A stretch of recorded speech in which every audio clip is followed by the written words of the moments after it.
vem me abraçar. E a tua bondade infinita me perdoar. Vou ser o teu seguidor e te dar o meu coração.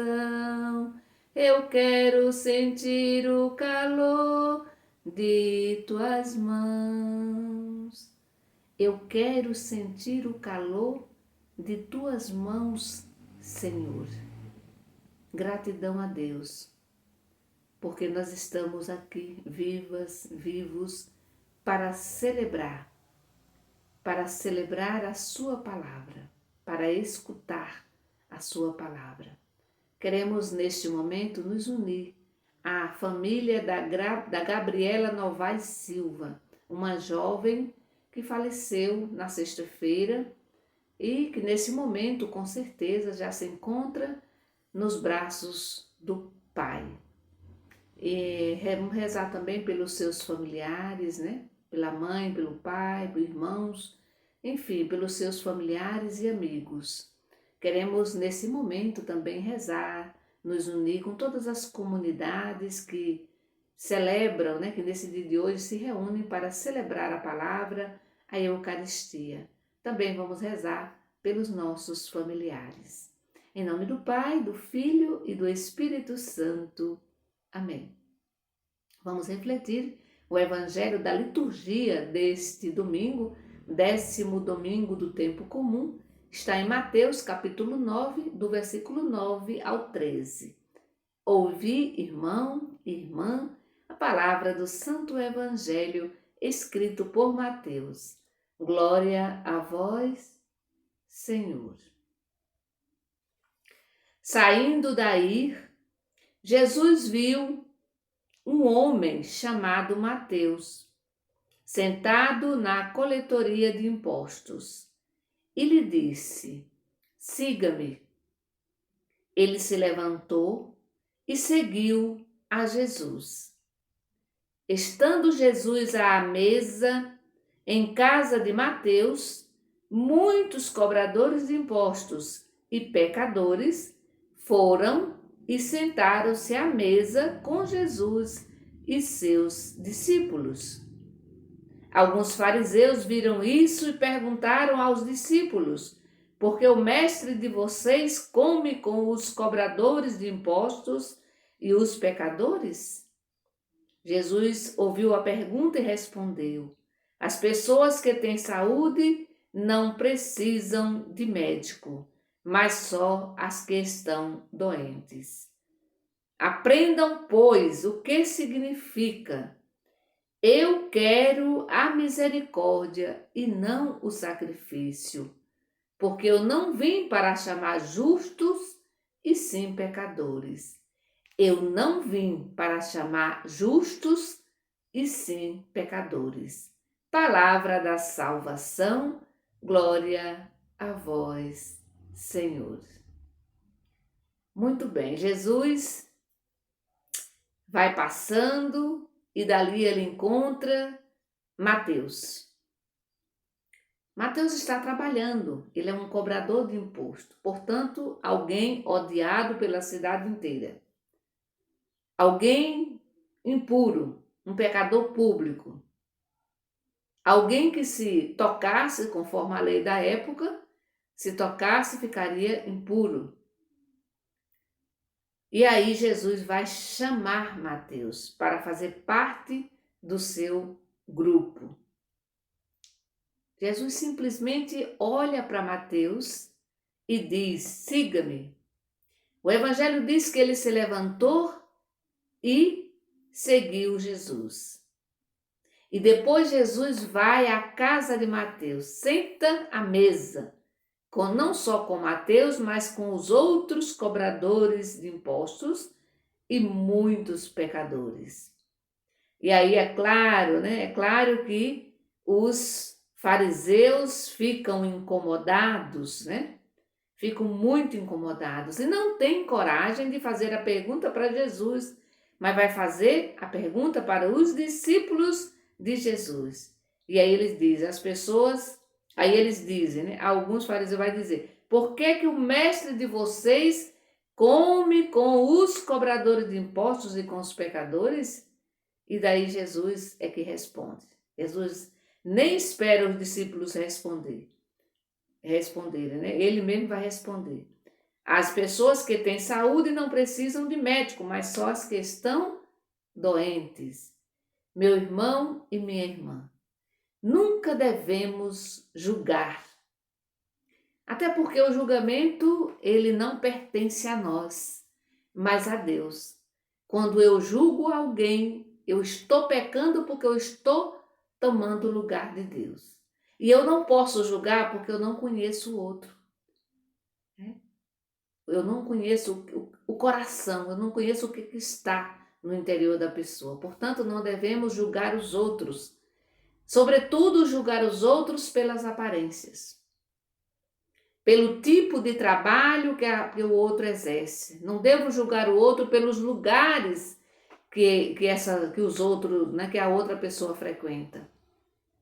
E assim nós vamos descartando, quando a gente vai julgando a pessoa pela aparência, pelo trabalho, pelos lugares que ela frequenta, eu vou descartando pessoas. Eu vou descartando as pessoas sem sequer conhecer o seu interior. Ao contrário de nós, Jesus enxerga a pessoa e não o seu pecado. Jesus, ao contrário de nós, ele enxerga a pessoa e não o seu pecado. Para Jesus, um doente necessita, né? Na verdade, para Jesus, um doente é quando a pessoa tem um pecado, né? Uma pessoa que tem pecado, essa pessoa, ela é uma pessoa doente. E por ser uma pessoa doente, ela precisa de um médico e não de um juiz, de alguém que fica o tempo todo julgando. Se ela está doente, ela necessita de um médico, mas não de um juiz. E todos nós, assim como Jesus, podemos nos tornar médicos. Olha, veja só, olha a responsabilidade nossa. Todos nós, assim como Jesus, podemos nos tornar médicos de almas. Porque o que tem de almas por aí, com problemas sérios, né? E nós podemos nos tornar médicos de alma. Sobretudo para alguém, né? Para alguém que está precisando. E como é que eu vou me tornar médico se eu nunca estudei medicina? É uma pergunta interessante, né? Como é que eu vou me tornar um médico se eu nunca estudei medicina? Mas a gente não precisa estudar medicina para se tornar um médico de alma. Basta se aproximar de Jesus e fazer sempre a vontade dele. Ou seja, basta amar concretamente a pessoa que está com doença na alma.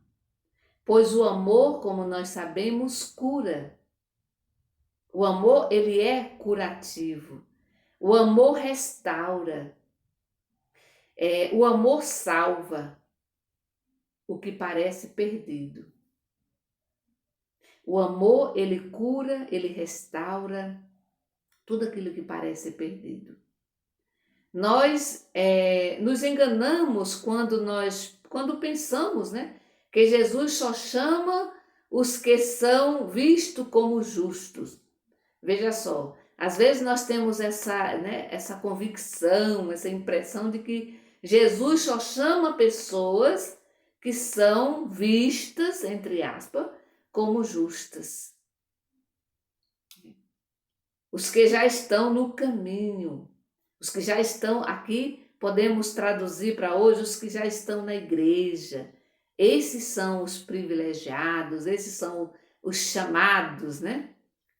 São os convidados por Jesus. Mas, no entanto, Jesus chama os bons, mas também Jesus chama aqueles que não são bons. Ao chamar um pecador público, conforme diz o Evangelho, ao chamar um pecador público, Jesus nos mostra que o que vale é a resposta que se dá ao seu chamado, né? O que a pessoa se dispõe, né? Se dispõe a ser a partir do encontro com Ele. A pessoa pode ser, né, a pessoa mais pervertida do mundo, mas quando Jesus chama, se essa pessoa diz sim, é porque ela já está, né, querendo ser transformada. Ela já está querendo mudar de vida. Porque se ela não está querendo mudar de vida, ela não vai dizer sim ao chamado. E a partir desse encontro com o Mestre, ela vai mudar, assim como mudou Mateus. Mateus largou aquela profissão dele, né? Largou a profissão e foi ao encontro de Jesus. Foi um seguidor de Jesus, apóstolo de Jesus. Então Jesus enxergou Mateus e não o seu pecado. Jesus conseguiu olhar para aquele homem chamado Mateus e enxergar a sua beleza interior. Ele conseguiu não ver, ele não olhou o externo de Mateus, mas ele adentrou. Ele olhou o que estava no interior de Mateus. E daí ele chama e Mateus vai dizer sim. E vai ser um grande seguidor de Jesus, fiel à sua palavra.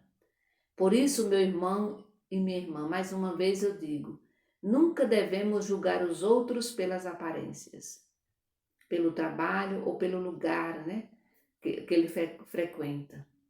Porque nós não sabemos o que tem no seu interior, a não ser que a gente se aproxime dessa pessoa, conviva com ela, para ver que ela tem algo, todo mundo tem algo a oferecer de bom.